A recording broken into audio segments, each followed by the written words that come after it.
Acting is a tough industry. Those of us in normal jobs probably don't appreciate just how tough it is, because we imagine it to be all glitz, glamour, and 24/7 luxury. But the fact is, it comes with a lot of pressure, a lot of criticism, a lot of hard work, and some very long hours, which can result in things becoming too much for actors to handle, making them want to bail. Whether they quit midway through a particular role, or just outright quit acting, a number of stars have abandoned their careers for a variety of reasons. In this video, we'll run you through a few examples. Here are 10 popular actors who bailed halfway through. And before we start, can you guess the movie from these emojis? Stay tuned for the answer at the end of our video, and be sure to keep watching for fun trivia questions and fun facts along the way. I'm a person, and my name is Anakin.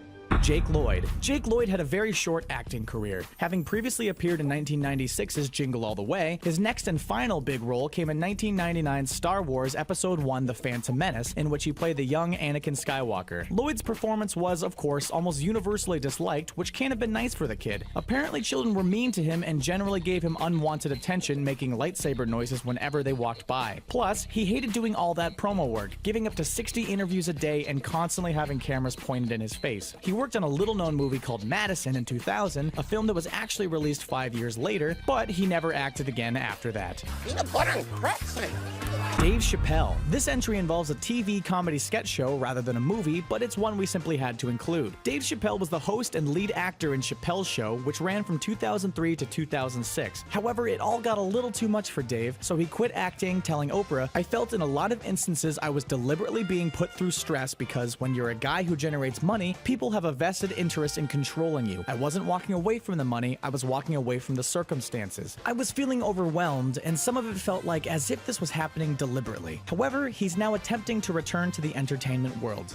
Trivia time! True or false? Dave Chapelle was inspired to create the show after watching a documentary about Hugh Hefner that featured clips of 1969's Playboy After Dark. Find out the answer at the end of the video. He calls for the angel of death. Omar Sharif. When the late great Omar Sharif agreed to appear in 1999's The 13th Warrior, he had just come out of what was essentially a semi-retirement. However, it would also be the movie that put him back into semi-retirement, and the Egyptian legend pulled no punches regarding why that was the case. Sharif said, "I said to myself, let us stop this nonsense. These meal tickets that we do because it pays well, I thought, unless I find a stupendous film that I love and that makes me want to leave home to do, I will stop. Bad pictures are very humiliating. I was really sick. It is terrifying to have to do the dialogue from bad scripts, to face a director who does not know what he is doing, in a film so bad that it is not even worth exploring." Ouch. You're going to die. Jean-Claude Van Damme. Although you never actually see his face in the movie, Kevin Peter Hall is quite famous for playing the titular character 1986's Predator. However, Hall wasn't meant to be the man behind the iconic mask. He was actually meant to be someone far more famous than him, none other than Jean-Claude Van Damme. But when Van Damme turned up to the set and realized he would have to spend the whole movie inside a hot and muggy costume, and that nobody would actually see his face during his performance, he left the project completely and didn't go on to appear in the same movie as Arnold Schwarzenegger until 25 years later in The Expendables 2.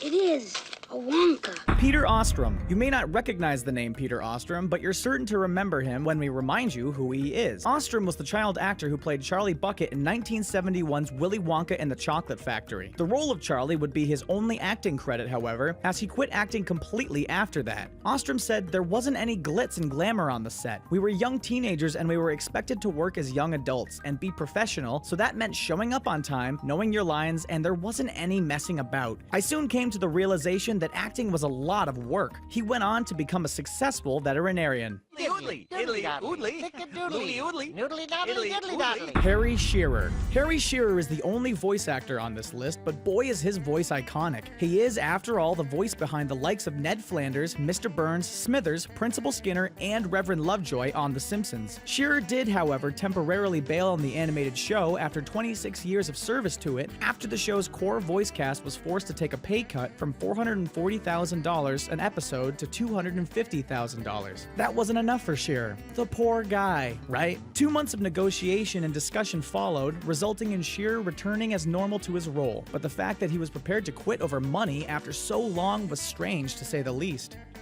Trivia time! Harry Shearer voiced which of these political leaders in an episode of The Golden Girls? Ronald Reagan, George H.W. Bush, or Mikhail Gorbachev? You'll have to wait until the end to find out the answer. To be holiday cheermeister.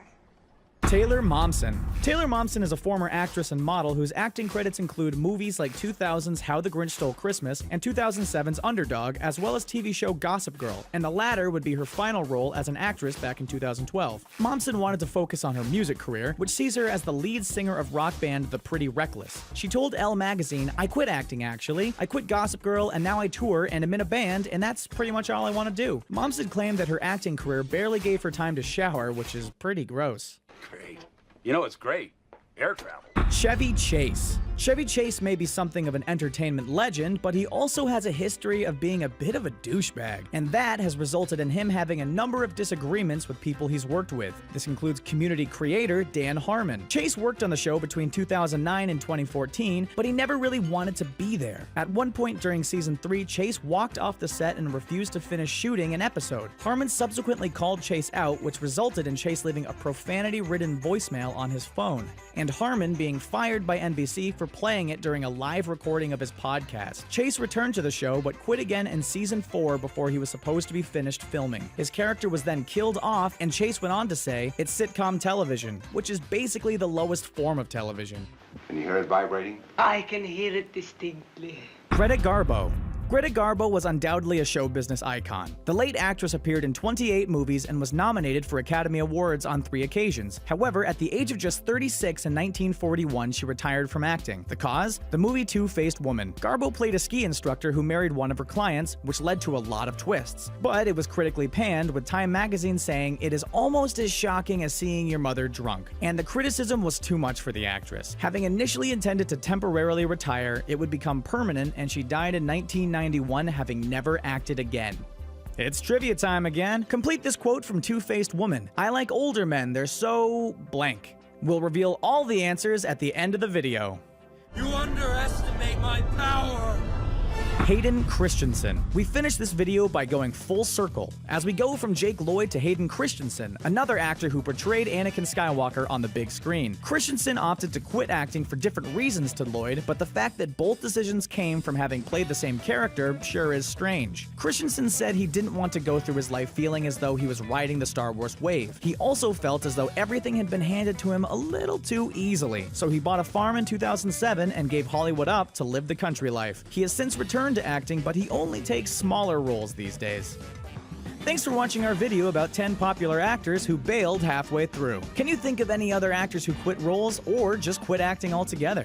Let us know in the comments below, and make sure you subscribe to our channel and sign up for notifications so you never miss an upload. And the answer to the trivia questions were true. Dave Chapelle created his show after being influenced by the Hugh Hefner documentary. Harry Shearer voiced George H.W. Bush in The Golden Girls, and the missing word from the Two-Faced Woman was grateful. If you like this video, check out our buddies over at CBR. Their videos cover the entire pop culture spectrum and are just as great as ours.